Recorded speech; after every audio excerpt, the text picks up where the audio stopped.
আজকে আজকে আমরা এই জায়গাটা নতুন করে নামকরণ করলাম দুটো কারণ।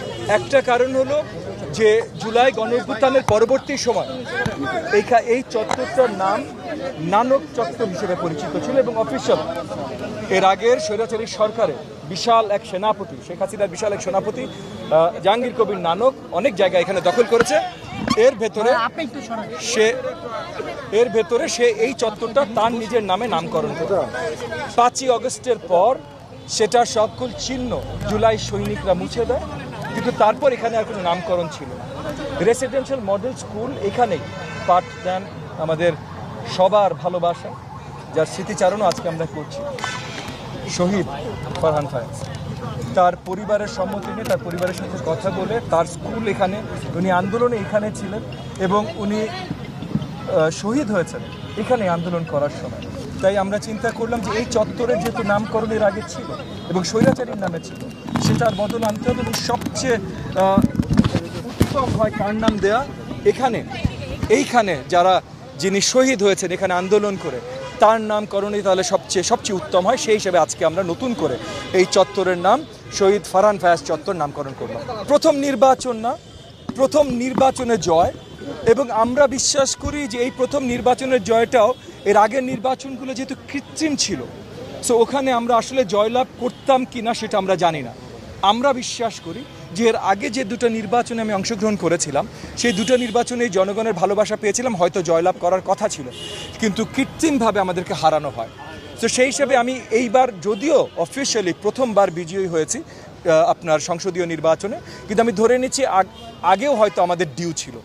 আর অবভিয়াসলি অত্যন্ত আনন্দিত এই কারণে না, প্রথমবার না, দ্বিতীয়বার না, শেষবার, এই কারণে আনন্দিত যে জনগণের ভালোবাসা পেয়েছি, জনগণ আমার উপরে আস্থা রেখেছে, এবং জনগণ যেমন আস্থা রেখেছে তেমন একইভাবে আমাদের মাননীয় প্রধানমন্ত্রী জনাব তারেক রহমান আস্থা রেখেছে। জনগণ আমাকে এই এলাকার দায়িত্ব দিয়েছে এবং জনাব তারেক রহমান আস্থা রেখে আমাকে শিক্ষা মন্ত্রণালয়ের একটা বড় দায়িত্ব দিয়েছে। সো আমি জনগণের প্রতি কৃতজ্ঞ, বাংলাদেশের প্রতি কৃতজ্ঞ, এবং একই সাথে আমাদের মাননীয় প্রধানমন্ত্রী জনাব তারেক রহমানের প্রতি কৃতজ্ঞ। রেট্রোঅ্যাক্টিভ কিছু করার আগে, রেট্রোঅ্যাক্টিভ মানে এর আগে কিছু হয়েছে সেটার উপরে আমাদের ফোকাস করতে হবে। এটা কিছু করার আগে অনেক সম্মতি দরকার, কনসালটেশন দরকার, সবাইকে একসাথে টেবিলে বসানো দরকার। আমরা যে সিদ্ধান্তগুলো নিচ্ছি, এখন আমরা মাত্র 2 দিন হয়েছে আমরা দায়িত্ব পেয়েছি। বুধবার বৃহস্পতিবার দপ্তর করেছি এবং বৃহস্পতিবারও দপ্তর করার বেশি সময় পাইনি, কারণ প্রথম রমজান ছিল। সো আগামীতে কোনো হুটহাট ডিসিশন আমাদের হবে না, সব কিছু কনসালটেশনের মাধ্যমে। সো এই যে আমরা কিছু বাতিল করছি, এটা কিন্তু বাতিল হচ্ছে আগামী অর্থ বছরে মানে আগামী অ্যাডমিশন ইয়ারে সো সেটা আমরা ইতিমধ্যে করে দিয়েছি বা করার প্রসেসটা শুরু করে দিয়েছি। কিন্তু পিছনে কি হয়েছে সেগুলো সবার কনসালটেশন নিয়ে হবে, কারণ সময় দিতে হবে সবাইকে। দ্বিতীয়, আপনি বললেন আপনার রেসিডেন্সিয়াল যে স্কুলগুলো, সেই স্কুলগুলো নিয়ে যেহেতু আমরা অনেক জায়গা থেকে ইতিমধ্যে রিপোর্ট পেয়েছি, এখানে আমরা ডিসিশনটা নিয়েছিলাম বুধবার রাতে।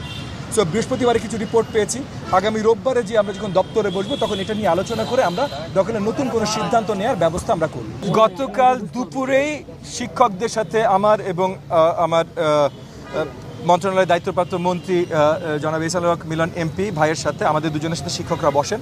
শিক্ষকরা তাদের এই কনসার্নগুলো শক্তভাবে তুলে ধরেন। আমরা তাদেরকে সময় দিয়েছি, এই কামিং উইক, আগামী সপ্তাহে তাদের সাথে আবার বৃহত্তরভাবে বসবো, তাদের নেতৃত্বে যারা আছেন তাদের সাথে বসবো, আরও বৃহত্তরভাবে আলোচনা করে আমরা এমন একটা জায়গায় আসতে চেষ্টা করবো যেখানে একটা লং টার্ম পলিসিগত সিদ্ধান্ত, যেটা সলিউশন হতে পারে। কারণ দেখেন, শিক্ষকদের কাজ আর অন্য পে গ্রেডের সরকারি কর্মচারীদের কাজ ভিন্ন। অন্য পে গ্রেডে যেমন মনে করেন মন্ত্রণালয়ে যারা চাকরি করে রাত 12টা পর্যন্ত, আমরা যখন মন্ত্রণালয়ে থাকি, যেমন বুধবারে রাত 10টা-11টা পর্যন্ত আমরা ছিলাম, তারা সবাই ছিল।